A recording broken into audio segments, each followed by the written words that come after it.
this little corner of the internet day 94। তো আজকে সকাল সকাল বার্থডে কালকে দিয়ে ভিডিওটা স্টার্ট হলো, কারণ কালকে বার্থডে কাল কেক কেটেছে কিন্তু কোনো ভিডিও হয়নি।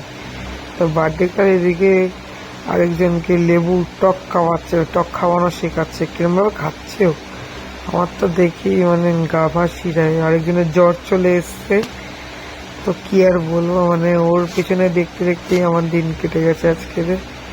মেয়েটার এত জ্বর কমছে না, সেই দুপুরবেলা স্নান করার পর থেকে যে জ্বর এসছে, মানে রাত্রির 11টা 11:30 অব্দি জ্বরটা ছিল। এখন সব জ্বরটা নেই, না ভাই জ্বরটা নেই, এখন ঠিক আছে, একটু ঠিক আছে। এবার জানি না ভিতরে কি কষ্ট হচ্ছে, কালকে দিনটা দেখবো, যদি সেরকম মনে হয় তাহলে কালকে সকালটুকুনি দেখবো, রাত্রির বেলা নিয়ে চলে মানে বিকালবেলা নিয়ে যাবো ওকে ডাক্তার দেখাতে, যদি না জ্বরটা কমে তখন। তো ঘ্যান ঘ্যান করছে, কি করবো, ওকে নিয়েই সারাক্ষণ ঘুরতে ঘুরতে দিন কেটে গেছে। তো তারপরে বিকালবেলা একটু দিদুন বাড়ির দিকে গেছিলাম, একটু মামার কাছে গেছিলাম ওকে ঝাড়াতে। তো যেতে যেতেই আর কি মন্দিরের গেট বন্ধ হয়ে গেছে।